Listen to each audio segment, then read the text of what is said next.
जय हो।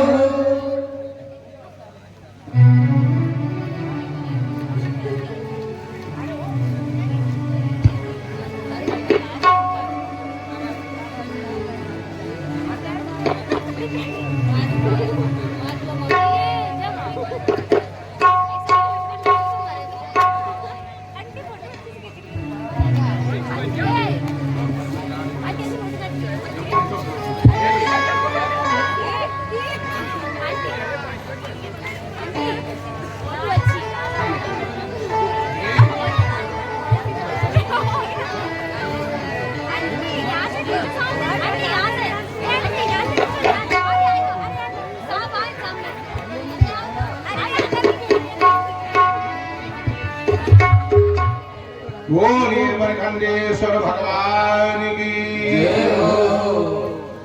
जैसे भगवान जी ने उंगली के ऊपर उठाया गोवर्धन पर्वत, देखो माता की ममता बड़ी विलक्षण होती है। माता को माता न भवती, सभी ब्रजवासी गैया बछड़ा गोपी ग्वाल गो सभी पर्वत के नीचे। यशोदा जी ने देखा, यशोदा सबके हाथ जोड़ती फिरे और क्या कहती है, गिरी जाएगा गिरी टिक जाएगा गिरी, गिरी जाएगा गिरी टिक जाएगा गिरी, भैया सब हाथ लगाते चलो, भैया सब हाथ लगाते चलो।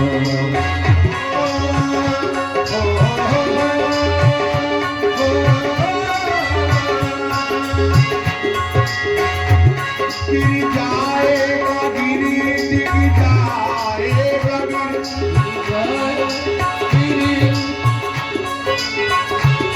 भैया सब हाथ लगाते चलो, भैया सब हाथ लगाते चलो।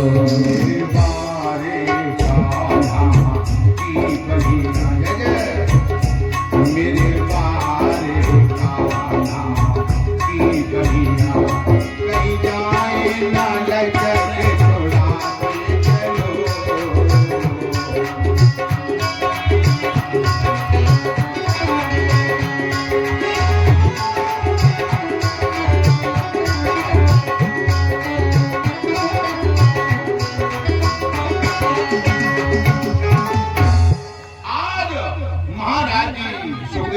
राजन यशोदा सबके हाथ जोड़ती है और ये कहती, भैया पर्वत गिर जाएगा, गिर जाएगा, गिर डिग जाएगा, थोड़ा थोड़ा हाथ लगाओ, कन्हैया छोटा है, 7 वर्ष की अवस्था है मात्र भगवान, 7 वर्ष की आयु है।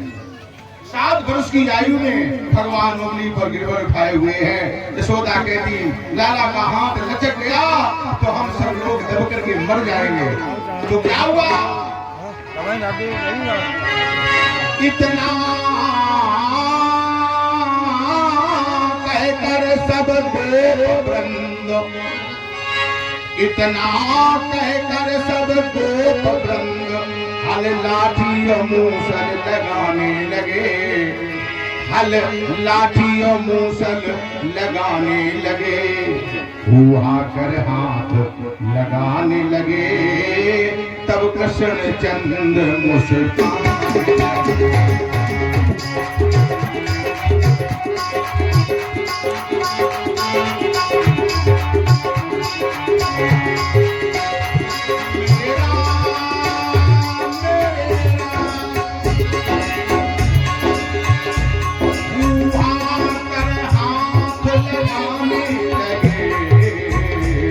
तब कृष्ण चंद्र मुस्काने लगे, तब कृष्ण चंद्र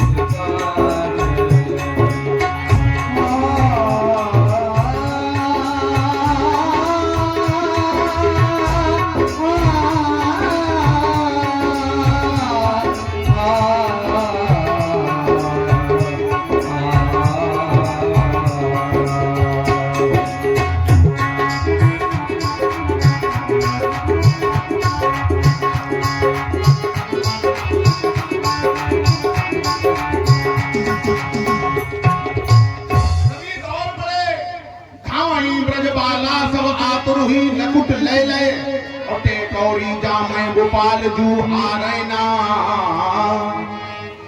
अब जिनके घर द्वार मकान गिर रहे थे, जब सिलाएं गिर रही हैं बर्फ की, तो मकान गिर रहे थे। और जो घर मकान गिरता है तो टोला मोहल्ला वाले दौड़ करके सामान निकाल निकाल के बाहर फेंकने लगते।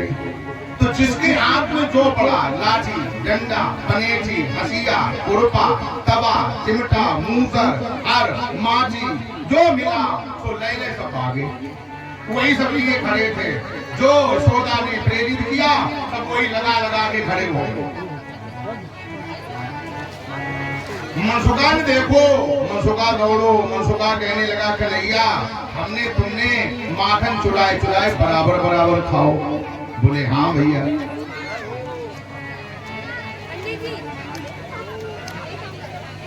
हमारे तुम्हारे में शरीर में ताकत बराबर बराबर है और अखाड़े में जोड़ भी बराबर छूटता है। तो हमारी समझ में आता कि तुम पर्वत उंगली पर रखे रखे थक गए होगे। हम तो ये चाहते थोड़ी देर तुम सुस्ताए ले और हम पर्वत लाद ले। भगवान कहाँ लगे बड़ी बढ़िया बात आवो दद्दा। अब देखो मनसुका नकल करता है और नकल में अकल की जरूरत पड़ती है। अगर आपको अकल नहीं है तो आपकी नकल फेल हो जाएगी। नकल की बात बताऊं, एक गांव में होती थी रामलीला। गांव गांव रामलीला, इस समय तो रामलीला की बाहर चल रही है। और जब से हमारे यूपी में योगी बाबा आए तब तो हमें जोर तोड़ रामलीला होने लगी। वैसे रामलीला कमजोर पड़ गई थी अभी बीच में, लेकिन जब रामलला आ गए मंदिर बन गया, अब तो राम जी की महिमा और बढ़ गई भारत में। तो रामलीला होती थी। एक दिन की बात है कि एक जो रावण का अभिनेता कलाकार था वो नहीं आया। जो कमेटी वाले आए उन्हें बड़ी चिंता में। सवेरा हो गया, धीरे धीरे 12 बज गए, 2 बज गए। अब पहले जमाने में इतने साधन भी नहीं थे। पैदल, बैलगाड़ी, ऊंट, घोड़े, खच्चर, इनसे लोग सफर करते थे। फिर साइकिलें आई, फिर धीरे धीरे अपना देश बहुत आगे बढ़ गया और ना कोई फोन वोन थे। 2 बजे तो कमेटी वालों ने विचार किया अगर रावण कलाकार ना आया तो फिर बेइज्जती होगी। भाई चंदा का कार्यक्रम, कोई कमी रहती, सबका अधिकार बराबर है। सभी को कहने जिनने 5 रुपया दे और जिनने 5000 दे, जिनने 50,000 दे, अधिकार सबका बराबर। अच्छा, कमेटी वाले कहाँ लगे, शायद आए गए हों, बस अड्डा पे चाय पियन लगे हों, चलो देख हमें चले। तो टहलते हुए बस अड्डे की तरफ आए, देखा रावण कलाकार नहीं दिखाई दिया। अब क्या किया जाएगा? तो क्या देखा, वहाँ एक दुकान थी, मिष्ठान भंडार। एक हलवाई साहब दुकान किए थे। तो हलवाई साहब बहुत तगड़े, 7-7.5 फुट का जवान, ये खोपड़ा, ये मूछ है, ऐसी लांगी भूल रही थी, एक एक भुजा आया और ग्रांडेड शरीर। एक कमेटी का सदस्य कहने लगा कि अगर ये हलवाई साहब रावण बन जावे तो आज की इज्जत बच जाए। तो कहा लगे चलो बात करी जाए। भाई पहुंचे, कहा लगे राम राम हलवाई साहब। हलवाई साहब बड़ी जोर आगी गाड़ी छिटे। हलवाई साहब कहा लगे तुम चंदा ले गए बाद हमसे और फिर आएंगे कौड़ी लेके। बोले नहीं, चंदा उंदा लेने नहीं आए, चंदा लेने नहीं आए। बोले फिर क्यों आए हो? बोले हम इसलिए आए हैं कि आज आप रावण बन जाओ। भाई कहने का आदमी हो पूरे पैजामा, हम हलवाई आदमी, हमसे बतासा बनवाई ले, जलेबी बनवाई ले, खिलौना बनवाई ले, लड्डू पेड़ा बर्फी बनवाई ले, काला जाम छेना बनवाई ले, हम रावण बनना कह जाने यहाँ से। एक कमेटी का सदस्य बहुत मीठी वाणी बोला, कहने लगा नहीं कोई भारी काम नहीं है, आपको कुछ करना नहीं है, आपकी दुकान तो वहाँ लगी रहती है मेला में। बोले हाँ, आप जब तक रामलीला होती तब तक आप जागते हो, दुकान चलाते हो। थोड़ी देर की बात है, बड़े बेटे को बैठा देना दुकान में और आप वहाँ चलना मेकअप रूम में। जो मंडलाधीश है उनके पास सारी व्यवस्था है, वो आपको खुद सजा धजा देंगे और रावण की पोशाक पहन करके सिंहासन पे बैठ जाना। कुछ करना नहीं आपको, बस रावण का दरबार दिखाना है और वो नर्तकी जो होंगी, नाचने वाले डांसर लोग अपना नाच गाना प्रस्तुत करेंगे और बस आप बैठे बैठे वहीं से दुकान की देखते रहना और नाच गाना देखते रहना। बस इतना है कि वो हनुमान जी आएंगे आपके दरबार में और वो केवल इतना पूछेंगे ये कौन बैठा है, तो आप केवल इतना बोल देना हम दशानन है, पर्दा पड़ जाएगा। आप अपना कपड़े उतार के वहां रख देना, अपना पहनावा और टी शर्ट पहन करके अपनी दुकान चलाना। भाई मन में बड़ो खुश हो। भाई कहने लगा हमारे पुरखन बाप दादा परदादा कोई रावण रावण बना नहीं, कम से कम रावण बन जाएंगे तो हमारे आने वाली पीढ़ी नाम तो लेगी कि हमारे पापा आते में रावणों बन गए। हलवाई कहने लगा ठीक भाई बन जाएंगे, लेकिन हमें जो बोलना है वो आप लिख करके दे दो। क्यों भाई, माइक के सामने अच्छे अच्छे नहीं बोल पाते, वैसे तो बड़ी बात है हमारा, और माइक पकड़ाए दे और पकड़ लगे।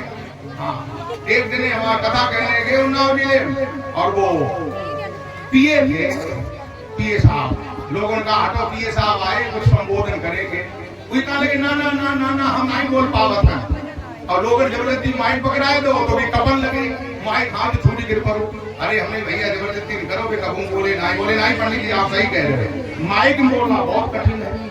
तो हलवाई को लिख के दे दिया गया कि हम दशानन हैं।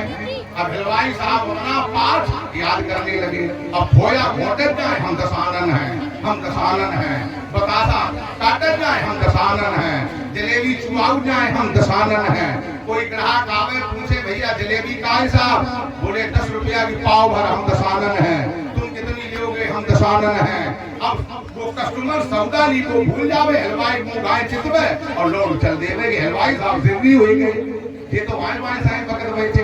खैर धीरे धीरे शाम हुई, पांडाल की साफ सफाई की गई, लाइट वालों ने लाइट जलाई, साउंड वालों ने अपना साउंड बजाया, और जो गंधर्व लोग थे गाने बजाने वाले वो सब लोग अपना साज बाज लेकर मंच पर पहुंच गए, अपना संगीत विद्या आरंभ कर दी, और भजन संध्या के साथ मैं आ गए। कोरस हुआ, कोरस के बाद में राम दरबार लगा, आरती वारती हुई, पूरा पांडाल भर गया। अब नंबर आया रावण के दरबार का, तब तक हलवाई साहब को सजा धजा करके तैयार किया गया। तो ये जमाए तो बहुत है, तगड़े आदमी पूरा मेकअप करके खड़े भरे लगाए 10 खोपड़ी लेकर के चल रहा, तो मालूम पड़े कि हाँ ये तो साक्षात रावण पर बना। पर्दा डाला गया, मंच पर पहुंचा दिए गए, सिंहासन में बैठ गए। जो पर्दा खोला गया तो बूढ़े बूढ़े 90 साल के बुढ़े आदमी उचक उचक देखे ठाड़े हुए हैं, और जा कहे दत्ता कसम झूठी नहीं कहा, जिंदगी हुई गई रामलीला देखकर, ऐसो रावण हमने पहले नहीं देखा, ऐसो रावण कहूंगा और जैसो देखकर रावण, पूरे मंच में रावण रावण दिखाई दे। थोड़ी देर में गाना बजाना नाच वाच हुआ, इसके बाद जो हनुमान का रोल करने वाला कलाकार था वो अंदर तैयार हुआ। हनुमान जी को बंदा बड़ा फुर्तीला होता है, पूंछ लगाए हनुमान जी का पूरा मेकअप करके अंदर से निकला, अब मारी छलांग, ये बांस पकड़ हिलाया, वो बल्ली हिलाई, इधर गदा लेकर दौड़ा, उधर गदा लेकर तबला वाले की तरफ गदा लेकर के दौड़ा, बबली की तरफ दौड़ा, और बाद में गदा उठाई और जो रावण की तरफ दौड़ी, तो हलवाई साहब सिंहासन नीचे गिर पड़े, और क्या कहने लगे हनुमान साहब हमें ना मारो, हम दशानन नहीं हैं, हम तो हलवाई हैं, मारो सारे कमेटी वाले को, इनने हमें जबरदस्ती बैठा दिया। ये है असल और नकल का भेद, असल असल है, नकल नकल है। भगवान की मनसुका नकल करता है, तो मनसुका वही उंगली लगाई थी जहां पर भगवान जी उंगली लगाए थे, जो मनसुका लगाई उंगली, भगवान जी ने थोड़ी सी उंगली ढीली करी, पूरा पर्वत कांप गया, चंप ले गया। अरे मनसुका कान को भैया ले ले हमसे नहीं सदर हो, भगवान फिर उंगली वही सीधी कर दिया। मनसुका हाथ उठाया, दूर जाएगी बैठो, मनसुका हंसने लगा, मनसुका हारी नहीं मानी, मनसुका कहने लगा लादे रहा महाराज, लादे रहो, हम खूब जानत है, अबे जब पूजा भई थी तब तुम ही रहो, हाँ तुम ही गोवर्धन बाबा बन के बैठे, तब तो बैलगाड़ी भर भर सवरे मालपुआ खाई गए, पूरे पूरे भगवान रसगुल्ला केले छानी गए, तब जब नाई कही ले मनसुका भैया ने काला जाम खाए पानी पी ले वो। अब आओ अब पर्वत ला दे और कोई बहादुरी करते हो, कोई बहादुरी नहीं है। सुनिए श्याम तुम न गिरी मर ताओ का है बड़ी बात, और तुम गिर उड़े ताओ नहीं करूँगा।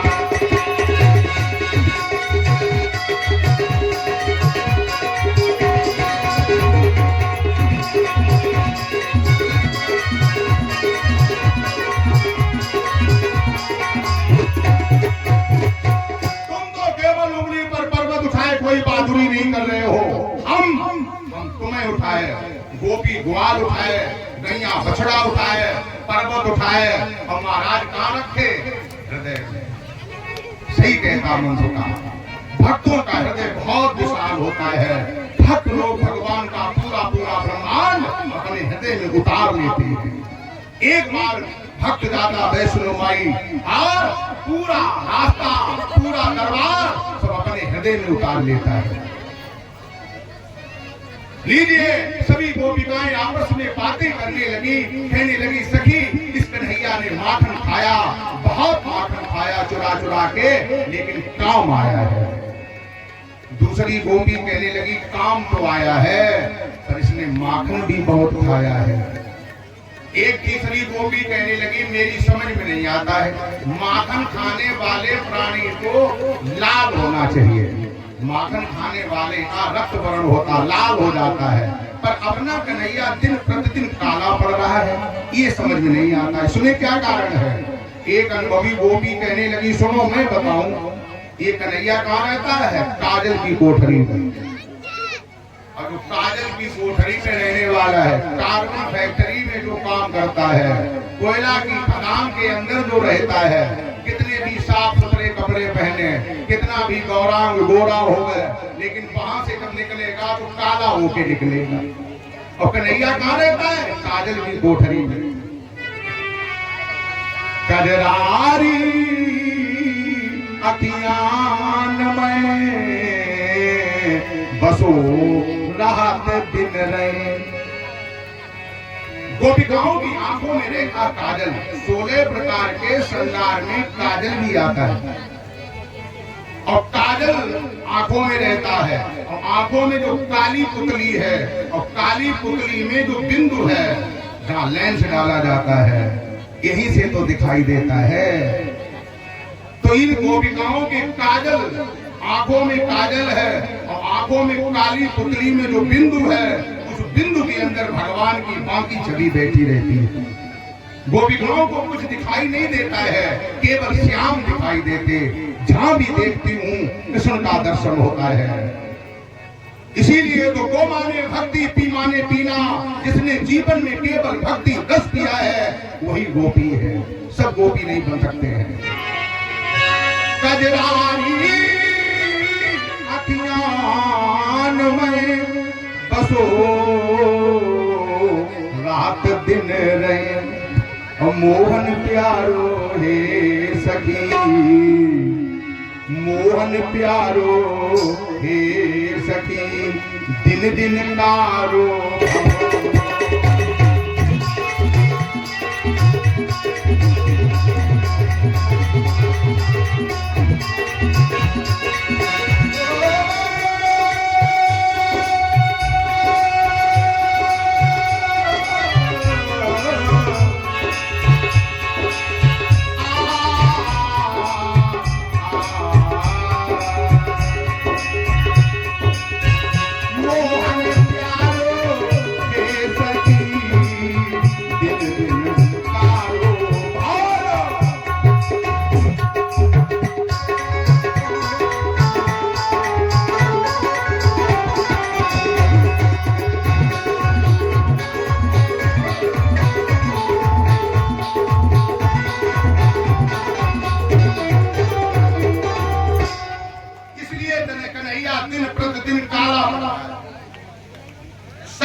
दिवस बरसा भई इसी भांति घनघोर पै पानी के बूंद से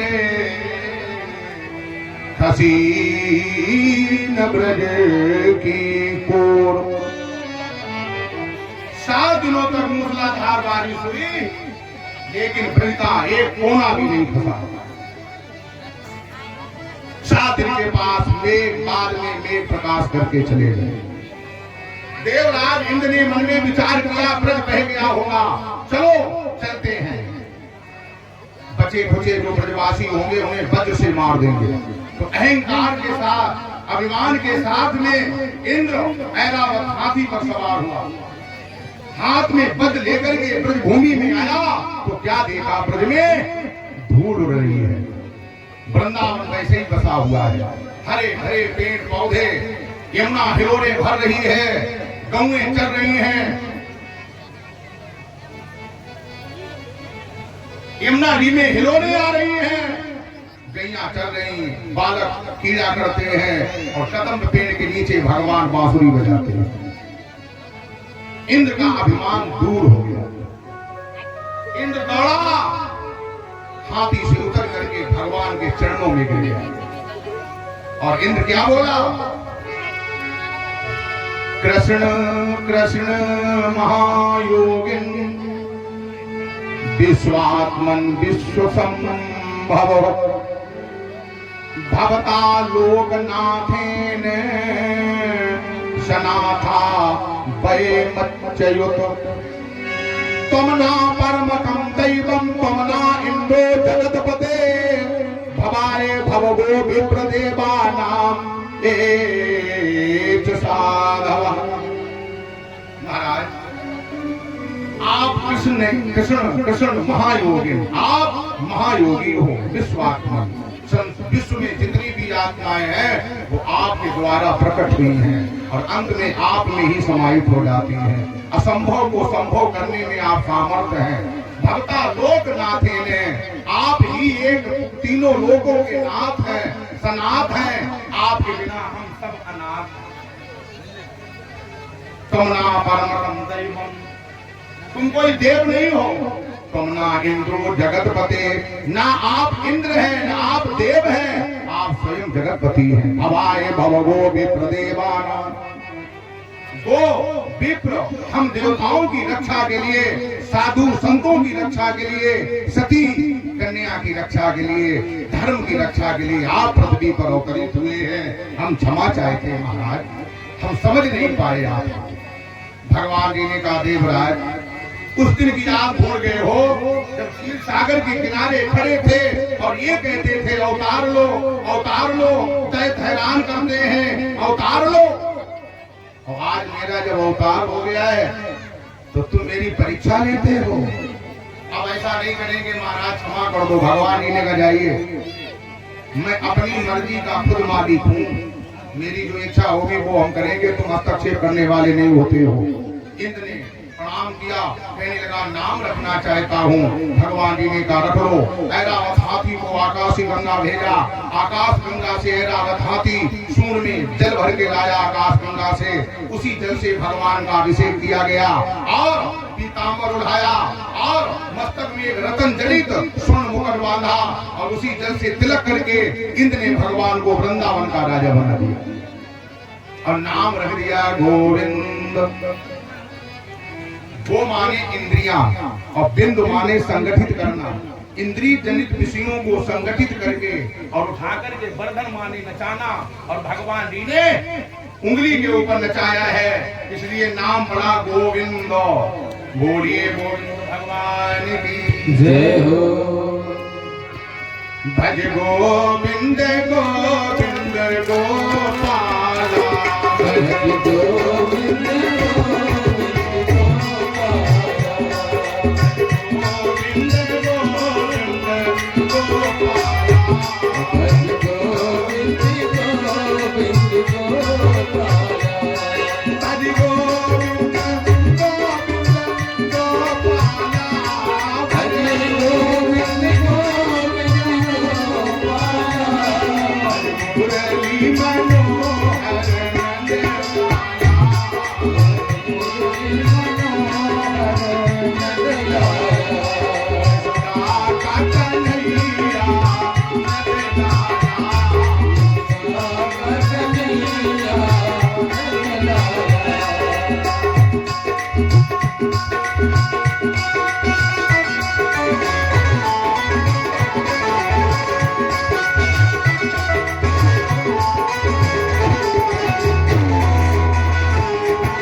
चला गया स्वर्ग में। इसके बाद सुखदेव जी ने कहा राजन बाबा ने एकादशी व्रत किया, बाबा का एकादशी व्रत पूरा हुआ। रात्रि 12 बजे थे, बाबा ने जाना 4 बजे, 4 समझ करके बाबा रात मध्य रात्रि में आसुरी बेला में नहाने यमुना में पहुंच गए। वरुण देवता के दूतों ने पकड़ करके हवालात में बंद कर दिया। यशोदा 4 बजे जागी, देखा बाबा आश्रम में नहीं, यमुना नहाने गए होंगे। यशोदा ने जल्दी जल्दी घर का सारा काम धंधा किया, स्नान ध्यान करके झाड़ू बुहाड़ू चौका बर्तन करके नहाया। नहाने के बाद तुलसी के जल चढ़ाया और तुलसी के पास में घी का दीपक जला के रखा। चतुर्भुजी नारायण शालिग्राम भगवान का स्नान ध्यान करा के चंदन तुलसी का पत्र पुष्प मंजरी समर्पित किया, बढ़िया भोजन बनाया, भगवान का भोग लगा दिया। लेकिन बाबा नहीं आए। मैया चिंतित हुई, भगवान जी आए, पूछा क्या बात है? बोले बाबा नहाने के अभी तक नहीं आए। अच्छा, भगवान ने आंखें बंद करके देखा वरुण लोक में है। भगवान वहीं पहुंचे। भगवान जी ने वरुण को सूचना की, जाओ पहरेदारों से कहा कह दो वृंदावन के राजा कृष्णचंद्र जी पधारे। वरुण ने बड़ा स्वागत किया, सिंहासन पर बिठाया, 16 प्रकार से पूजा की। वरुण से भगवान ने पूछा मेरे बाबा को तुमने पकड़वाया है? बोले हाँ। क्यों? बोले आसुरी बेला में नहाया था। आसुरी बेला में पकड़े गए यमुना में नहाते समय। तुम्हें मालूम नहीं कौन है? बोले हाँ पता है, आपके पिता हैं। बोले फिर तुम्हारे अंदर इतना साहस कैसे हुआ जो तुमने इनको पकड़वा लिया?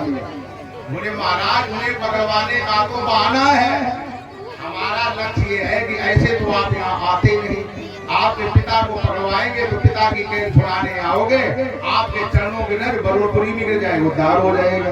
तो भगवान कहने लगे अब तो लक्ष्य पूरा हो गया, तो बाबा से मिलाओ। सम्मान के साथ नंद बाबा को लाया गया और नंद बाबा को विमान में बिठा करके कृष्ण के साथ ब्रजभूमि में छोड़ दिया।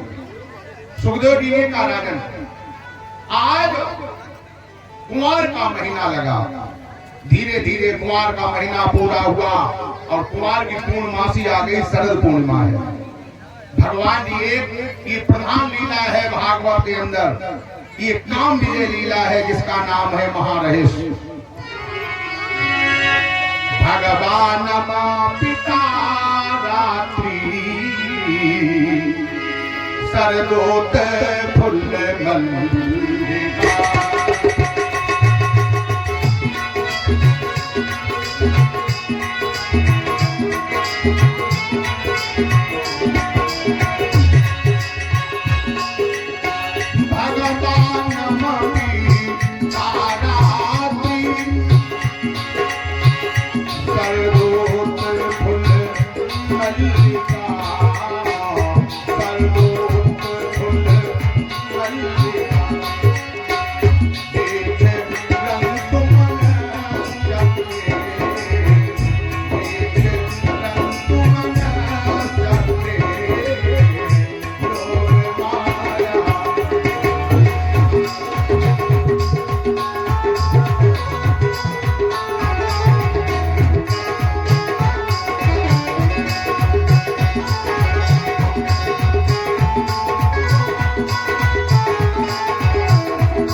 योग माया उपासिता, योग माया का आश्रय लिया भगवान जी ने।